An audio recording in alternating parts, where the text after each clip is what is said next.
চল যাই হুজুরের কাছে গিয়া বলি, সারাদিন ধরে কিছু খাই না, বলি তো চাল নাই, ডাউলও নাই। যা বলি গে, তেলও তো নাই, লবণও নাই। চল বলি গে। আয়।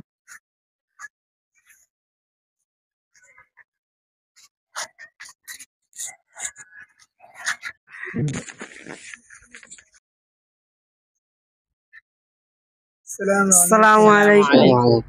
সাজি, সকাল থেকে তো আমরা কিছুই খাবার খাই নাই।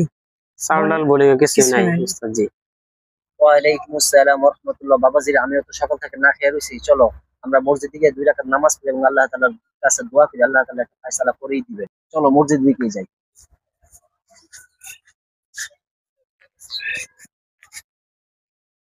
অনেকদিন যাবত পকেটে টাকা নিয়ে ঘুরতেছি, দেখি মাদ্রাসায় দান করা যায় নাকি। আর যদি মাদ্রাসার তালবে আলেম পাই তাহলে তাদেরকে দিয়ে দিব না।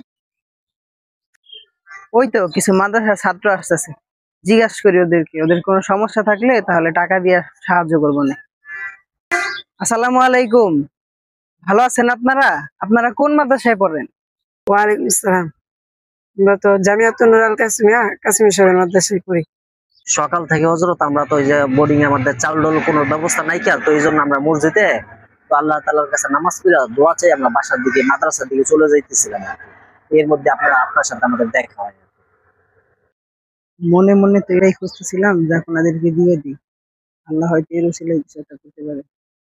হুজুর, যদি কিছু মনে না করতেন, এই টাকাটা রাখতেন, যে আমার জন্য কিছু মানে দোয়া করতেন আর আপনাদের যদি হেল্প হইতো। হুজুর, এটা রাখেন, এটা দিয়ে আপনারা কিছু কিনে নিয়েন। ঠিক আছে, শুকরিয়া, জাযাকাল্লাহ। আল্লাহ আপনাকে আমাদের জন্য দোয়া করেন। হ্যাঁ, অবশ্যই। আসসালামু আলাইকুম। ওয়ালাইকুম আসসালাম। দেখছো বাচ্চারা, আমি তো বলছিলাম নিরাশ হও না, আল্লাহ তাআলা কখনোই কিন্তু নিরাশ হতে নিষেধ করেছেন। অতএব সবসময় আল্লাহ তাআলার কাছে দোয়া করে, আল্লাহ তাআলা একটা ফয়সালা করেই দিবে, যেহেতু আল্লাহ তাআলা উত্তম ফয়সালাকারী। উস্তাদজি, এখন থেকে আর কখনোই নিরাশ হব না। আল্লাহ তাআলা বলেছেন, কখনোই তোমরা আমার রহমত থেকে নিরাশ হইও না। ভিডিওটি ভালো লাগলে বেশি বেশি শেয়ার করে দিন এবং চ্যানেলটিকে সাবস্ক্রাইব করুন। সবাইকে ধন্যবাদ। আসসালামু আলাইকুম ওয়া রাহমাতুল্লাহ।